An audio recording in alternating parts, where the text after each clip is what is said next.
Hola, bienvenidos todas y todos a una nueva edición de nuestro podcast Hablemos de Ciudad y Arquitectura.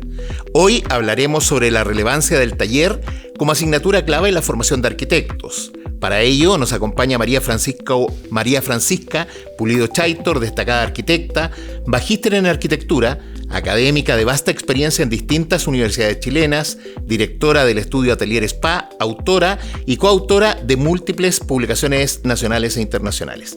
Bienvenida, María Francisca. Muchas gracias, Gina. Bueno, entremos de inmediato al tema que nos convoca y partamos por las provocaciones de inmediato. ¿Por qué no es posible imaginar una formación de pregrado sin el taller o sin la asignatura? Es bien difícil, pues, porque lo que pasa es que el taller es justamente la columna vertebral, el eje principal, en el fondo, de la formación en arquitectura. Es justamente el taller el que reúne, en el fondo, como todas las competencias que vas adquiriendo con el resto de las asignaturas. Es donde se concentran, se reflexionan, se sintetizan. Por lo tanto, es además el lugar práctico donde se ponen de manifiesto, en el fondo, como todos esos conocimientos. O sea, no es solo que se resuelvan ahí habilidades psicomotoras básicas. No, para nada, es pensamiento crítico, reflexión crítica en torno a justamente todas las variables que vas adquiriendo y las competencias que vas adquiriendo en como todas el resto de las asignaturas de la carrera. Me gustaría que profundizáramos un poco en estas habilidades cuando tú hablas de pensamiento crítico, que me dieras por ejemplo, algunos ejemplos sobre aquello, o de síntesis, qué es lo que se logra cuando uno plasma en el taller. A uno le encargan un determinado trabajo, uno propone un determinado trabajo al profesor, bueno, y a partir de ahí, ¿qué ocurre? Es que justamente el taller ya no trabaja por encargo, eso era como de los años 90 hacia atrás.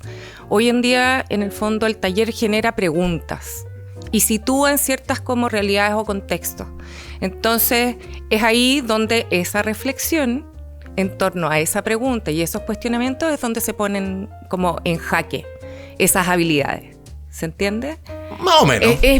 Es menos práctico, se formaliza en algo práctico y pragmático, ¿no es cierto?, que es un proyecto, pero es toda la parte del levantamiento de información y cómo la absorbo y cómo genero como un juicio crítico respecto a esa información. Es justamente eso lo que finalmente se traduce a un diseño de proyecto. Este pensamiento crítico, esta capacidad de síntesis, esta capacidad de responderse una pregunta, da la impresión que tuviera distintos niveles, dado que el taller se extiende durante toda la carrera. Entonces, cuando hablamos de pensamiento crítico, hacerse la pregunta, de capacidad de síntesis para un chico que viene recién saliendo del colegio, su primer año de universidad, a uno que ya está terminando la carrera de arquitectura, la profundidad es distinta. Sí, pues porque justamente el taller es una instancia que es progresiva, ¿no es cierto? Entonces parto con competencias que son bastante más acotadas y esas competencias o esos objetivos que declara van progresivamente incrementándose a lo largo de la carrera. Por eso es troncal, en el fondo, por eso es escalonado. El taller efectivamente genera en el fondo como ciertos desafíos, objetivos y vas entregando herramientas, pero en forma escalonada. Por lo tanto, el grado de dificultad va incrementándose a lo largo de semestre a semestre. Tú tienes una larga trayectoria académica y quiero preguntarte, por ejemplo, en capacidad de síntesis o de reflexión, que nos diera un ejemplo de cómo se parte con el taller primer semestre o primer año y cómo se termina en el sexto. ¿Cuál sería la pregunta? Por ejemplo, en talleres de primer año, claro, primer año es adquirir un lenguaje, ¿no es cierto?, conceptos y una forma de mirar que no la tienes ejercitada desde, ¿no es cierto?, el colegio. Entonces, enseñas esos conceptos, se traducen a formalizaciones, ¿no es cierto?, como ejercicios proyectuales muy acotados y cortitos, pero ese estudiante finalmente desde esos conceptos trata de materializar bajo su perspectiva y su entendimiento, ¿no es cierto?, cómo se traduce. Ya cuando estamos en etapa de titulación, uno nuevamente plantea muchas preguntas, ese estudiante levanta toda la información, tanto fáctica como teórica. Y en ese cruce es como genera una hipótesis. Y esa generar, en el fondo, ese generar esa hipótesis tiene que tener una respuesta. Esa capacidad intelectual y de cruzar y traducirla a una síntesis es mucho más compleja, ¿no es cierto?, que en el primer taller. Ahora, o en el primer año. Independientemente del año que estés cursando, da la impresión de que siempre existe una sobrecarga de trabajo para los alumnos en el taller. Y de hecho, todos los que tenemos familia, amigos... Y hemos estudiado, colapsan. Sí, están acostumbrados al tema de los trasnoches. Mi pregunta es, ¿eso se debe a una mala planificación de la malla curricular propiamente tal, con el tiempo extra asignado al taller? ¿Es una mala planificación de los alumnos? Mira, con respecto a la mala planificación de los alumnos, yo prefiero como no meterme, porque existen alumnos muy estructurados y súper planificados y otros menos, o que divagan más y concretan menos. Prefiero referirme como a las condiciones más bien del taller o de las metodologías o estructuras curriculares, ¿no es cierto?, del taller. Creo que hoy en día la mayoría de las escuelas de arquitectura en general, y pregrado, posgrado, lo que quiera, o educación continua, declaran en el fondo cuál es la cantidad de horas lectivas directas, o sea, cuántas horas pasa ese estudiante, ¿no es cierto?, en un aula o en un taller, y cuántas horas debiera en el fondo tomarle de trabajo autónomo. Cuando uno suma todas las asignaturas, incluido el taller, que es el que tiene más carga, ¿no es cierto?, te da un número de horas de trabajo dedicado exclusivamente a tu carrera por semestre. Es una ecuación. Entonces, la verdad es que antiguamente esa planificación no existía, o era bastante más abstracta, digamos, o no declarada. Hoy tienes que cumplir con esa cantidad de horas declarada. Por lo tanto, esa estructura curricular bien planificada no debiera demandarle una sobrecarga. Sin duda el taller, como es troncal, ¿no es cierto?, Sí, claro. tiene una sobrecarga mayor. Pero con una buena estructura curricular y con esas horas en el fondo lectivas directas e indirectas o de trabajo autónomo, la experiencia en el fondo como ese estudiante debiera ser una muy buena experiencia como efectiva. Oye, respecto a la metodología de aprendizaje, tú dijiste que no se hacen por encargo, por lo cual supongo que en general los alumnos tienen cierta autonomía para hacerse la pregunta. Sin embargo, no sé, la metodología es siempre individual, es grupal, es mixta. ¿Cómo se hacen los trabajos de taller? ¿Y qué cambiaría? A lo mejor no durante toda la carrera, sino como al término. ¿Cuál es la principal innovación en metodología que se te ocurre hacer? Ouch. Bueno, efectivamente las metodologías van cambiando, ¿no es cierto?, según el grado en el que está. Siempre es bueno que el estudiante tenga la experiencia del trabajo en forma individual, pero también en equipo. Es una carrera que uno no trabaja en forma individual. Uno siempre trabaja en equipo, tanto en tu oficina o con todo el resto de las especialidades en el fondo que convocan, ¿no es cierto?, lograr generar un proyecto. En cuanto a metodologías, yo creo que todas las metodologías tienen que estar siempre en constante revisión y adaptación, y esas metodologías o esa revisión y adaptación también tiene relación con lo que pasa afuera. O sea, por eso digo que ha cambiado. Antes uno trabajaba por encargo, hoy creo que es mucho más relacionado con lo que pasa y sucede fuera. En tanto, por ejemplo, no sé, en cuanto a aspectos sociales, ecológicos. Entonces, eso que está pasando afuera debiera alimentar, ¿no es cierto?, las preguntas que tú te haces en el taller. Oye, y la otra gran pregunta para terminar este ciclo como de la formación tiene que ver con que existen muchas críticas respecto a la subjetividad de las evaluaciones.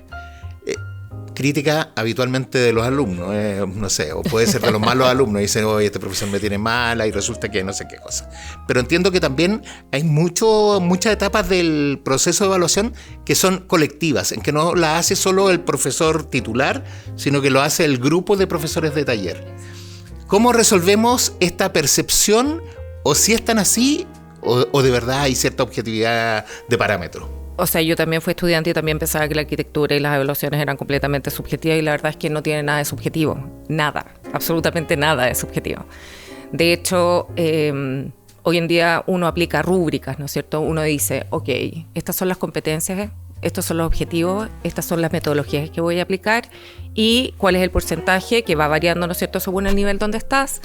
¿Cuál es el porcentaje que amerita en el fondo como ese ítem dentro de tu rúbrica o dentro de esa evaluación? Justamente como uno generalmente guía, pero normalmente guías de a dos para tener distintas opiniones. Tienes un ayudante, un instructor que también es un profesional, por lo tanto hay una conversación y a veces no son la misma posición, ¿no es cierto?, respecto a un caso específico, pero justamente porque generas el debate, ¿ya? Oye, perdón.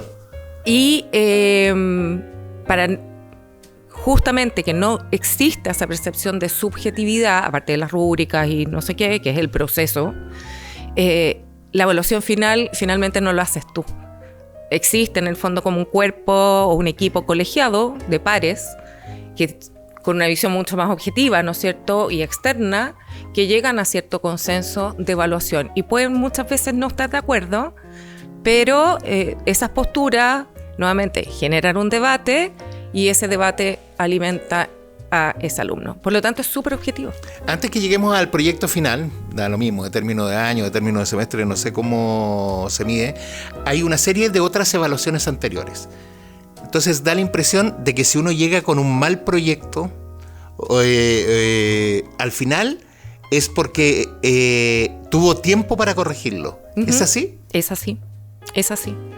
Efectivamente, normalmente uno tiene por lo menos 4 instancias, ¿no es cierto?, de evaluaciones intermedias. O existe el midterm, ¿no es cierto?, que es la evaluación intermedia que te dice o le dice al alumno, ¿no es cierto?, voy bien, voy mal. Todavía existen instancias de revisión y como de partir de nuevo.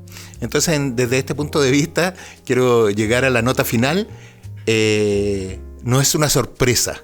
Uno ya sabe cómo viene su proyecto y lo que se evalúa finalmente en la última instancia es si ha logrado solucionar las observaciones que se le han dado. ¿Eso es? Sí, es así, pero también existe la posibilidad en el fondo como que ese estudiante, si tenía un mal proceso, haya absorbido al final o haya madurado, ¿no es cierto?, como esas correcciones intermedias y aparece como esa luz y ese proyecto, ¿no es cierto?, que aparece el último mes y muchas veces es muy exitoso porque requiere de ese proceso de asimilación de todo lo que me han comentado durante todo un semestre o un año. Y es común para evitar la frustración de que, o en qué porcentaje, no sé, que un alumno que se plantea una pregunta, parte con un proyecto, al mes me imagino con la primera evaluación, ve que no soluciona el tema y decide cambiarlo. ¿Existe esa libertad? Siempre. Sobre todo en los talleres en el fondo que son más avanzados o de como la línea ya más bien como de profesionalización en el fondo, que es como tu etapa final. ¿Sí? Bueno, terminando esta conversación del taller en el pregrado, te quiero invitar a hacer una pequeña pausa y ya regresamos. Gracias.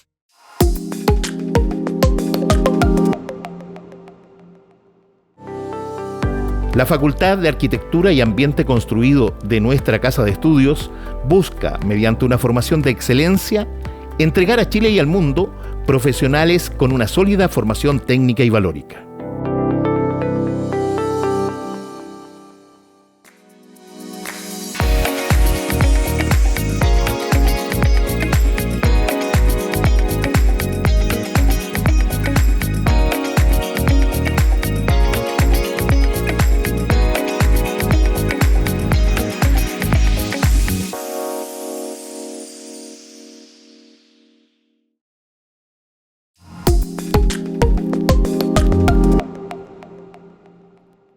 De regreso les contamos que se encuentra con nosotros María Francisca Pulido Chaitor, destacada arquitecta, magíster en arquitectura y académica de vasta experiencia en distintas universidades chilenas, para conversar sobre la relevancia del taller como asignatura clave en la formación de arquitectos y los desafíos que enfrenta actualmente en la profesión.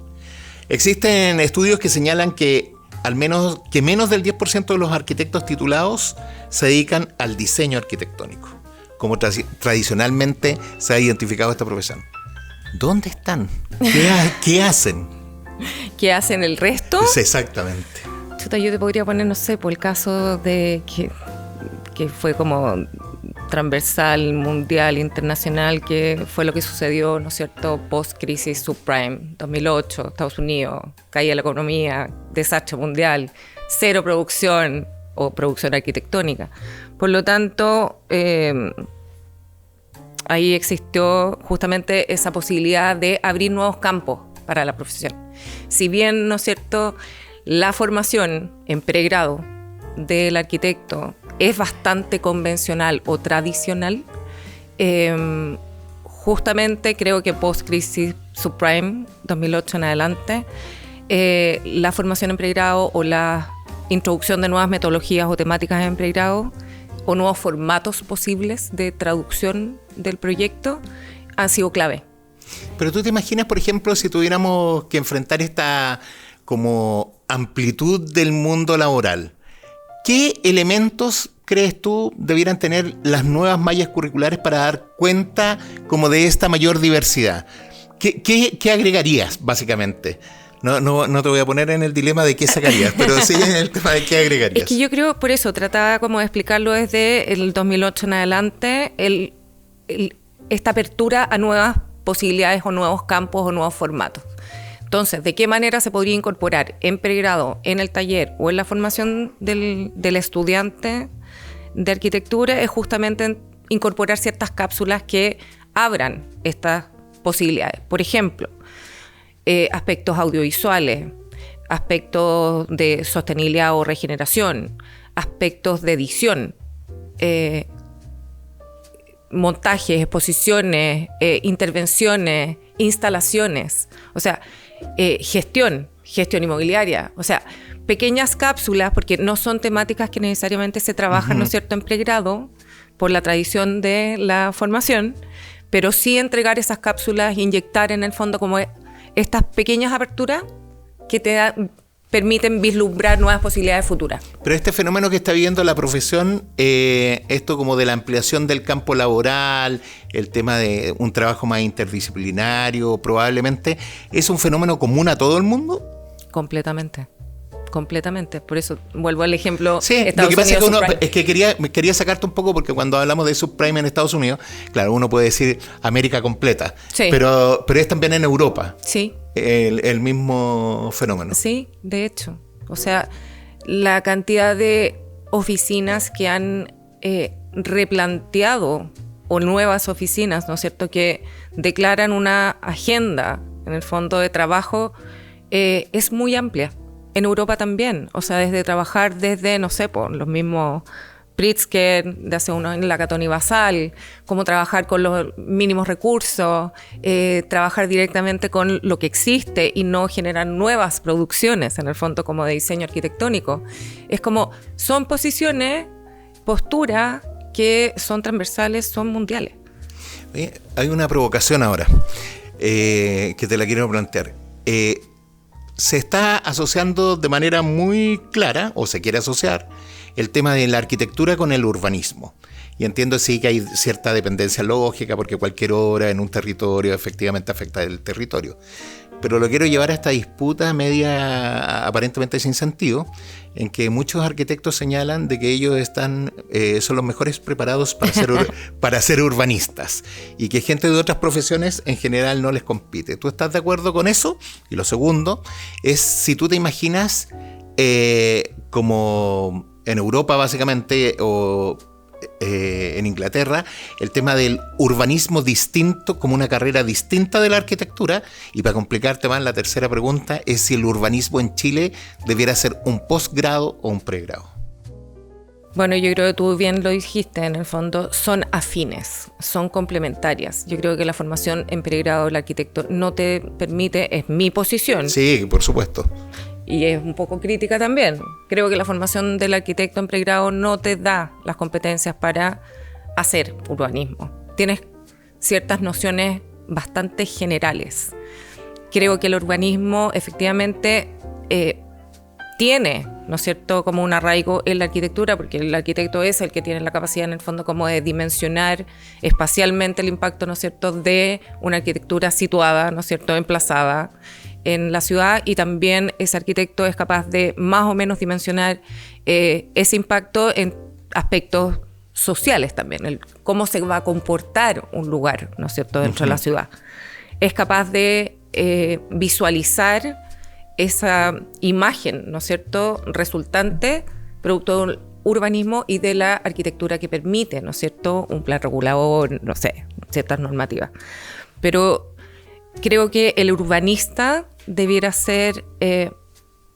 tener mayores competencias, porque son otros ámbitos también los que tiene que incorporar, temas de ingeniería, y por eso el trabajo necesario multidisciplinar. Ingeniería, temas de transporte, temas de movilidad, o sea, el impacto que tiene eso, el arquitecto no lo conoce. En general, entonces, de lo que entiendo, estás más como proclive, más que sea una carrera distinta de pregrado, que sea un posgrado. Una formación de posgrado. Y justamente el posgrado, al no ser solo para arquitectos, ponte tú, sí, claro, caben, ¿no es cierto?, ingenieros, sociólogos, antropólogos, geólogos, etcétera. Y que es un trabajo justamente colaborativo. Y ese espacio te lo da posgrado. Sí, los geógrafos, no los geógrafos y los economistas también reclaman una parte del tema del urbanismo. Toda la razón, los economistas sin duda que son clave, po. El geólogo también. Oye, en otro ámbito, el tema de... tú perteneces al comité editorial de la revista de la Asociación de Oficinas de Arquitectura. Agua. Entonces quiero preguntarte una cosa que está más relacionada con este tema del podcast y probablemente que sea o haya sido una de tus motivaciones para venir. ¿Es bueno hablar de arquitectura y ciudad? ¿Hay espacios o debiéramos fomentarlos? Yo creo que hay muchos espacios, cada día más, y cada día más hay como cierto interés en tocar los temas. Y justamente creo porque en estos últimos años, o ya llevamos un largo periodo, como la arquitectura o los arquitectos han sido un poquito más invisibilizados o sacados un poquito de la escena pública, ¿no es cierto? O el tema normativo, etcétera, o aspectos sociales, etcétera. Lo que hace la revista es tratar de levantar temas, ¿no es cierto?, y ponerlos ahí, a disposición. Y sin tener una postura, porque la revista no declaramos una postura, ¿no es cierto?, es justamente tener testimonios, artículos, estudios, investigaciones de personas que pueden comulgar en cierto discurso o a veces contraponer. Disentir, claro. Claro, completamente. Por lo tanto, en ese sentido, lo que busca la revista es ese espacio donde el lector saca un poquito y nuevamente genera una postura personal crítica con respecto a ciertos temas. Y esta ausencia de los arquitectos, más que de la arquitectura, de la discusión pública, se debe, y entiendo que se debe un poco a la debilidad de los colegios profesionales, no solo al de arquitectos, a la poca, no necesariamente tampoco son todos, ¿cómo se llama? Todos lo integran. La OA también desde esa perspectiva, no sé si lo es o no, pero también representa como una asociación gremial. O sea, a lo que me refiero es colectivamente los arquitectos son más escuchados que individualmente. Por lo tanto, uno debiera hacer como el llamado al tema de da lo mismo donde estés, pero participa para participar y tener injerencia en la discusión pública. Es que justamente tú lo dijiste, es clave el trabajo en el fondo colegiado o el trabajo en equipo. Un arquitecto solo no lo va a lograr jamás. Ni a partir del colegio, ni en la UA, ni en forma independiente. Exactamente. Por lo tanto, sí, pues existen ciertas sinergias y, nuevamente, el tema del debate. No todos tenemos que tener la misma opinión, pero sí se llegan a consenso y acuerdos que pueden tener un impacto y un beneficio infinitamente mayor y transversal y no particularmente individual. María Francisca, te invito a un pequeño corte y final y ya regresamos.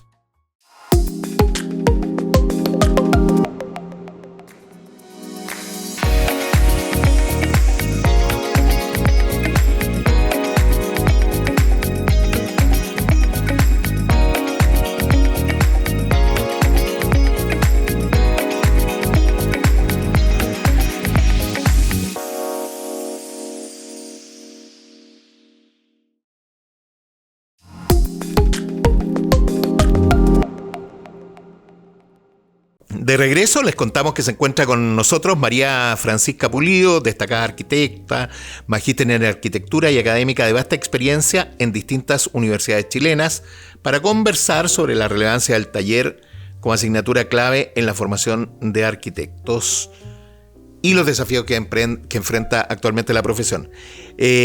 Un par de preguntas antes de finalizar. Comparativamente con el resto del mundo, ¿tenemos buenas escuelas de arquitectura? Y por último, el último al final. Partamos por eso. Yo creo que tenemos excelentes escuelas de arquitectura.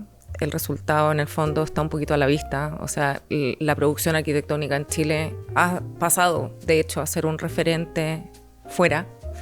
Y en algún minuto, de hecho, se habló de que la arquitectura era marca país o era imagen país. Y ahora la última pregunta. Esta sí que busco, ¿cómo se llama? Emocionarte. ¿Elegirías, si tuvieras la capacidad de volver el tiempo atrás, elegirías de nuevo ser arquitecta y por qué? Yo nunca quise estudiar arquitectura, partamos por ahí. Yo quería ser fonoaudióloga. No quedé, porque solo la Chile lo tenía, eran cupos limitados, era como estudiar medicina, no me dio el puntaje. Y la arquitectura me encontró, diría yo, casualmente. Si tuviera que volver atrás... ¿Sería fonoaudióloga? No. No, sería arquitecto, yo creo que de nuevo, porque cuando uno está proyectando, y es mi forma de verlo, si te genera placer, yo creo que estamos en el lugar correcto. No, y además yo creo que Si es un relajo para ti, estamos en el lugar correcto. Y yo creo además que en el fondo te encontraste con tus propias habilidades, o desarrollaste habilidades que no tenías. Sí. Muy bien. Pero nunca es tarde para volver a estudiar tampoco. Muy bien. María Francisca, muchas gracias por esta interesante conversación. Y también a todos y todas, muchas gracias por escucharnos y vernos.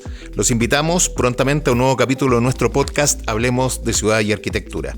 Este y otros capítulos los podrán también reproducir en nuestro canal de YouTube y en Spotify. Hasta pronto y muchas gracias. Muchas gracias por la invitación. Muchas gracias, María Francisca.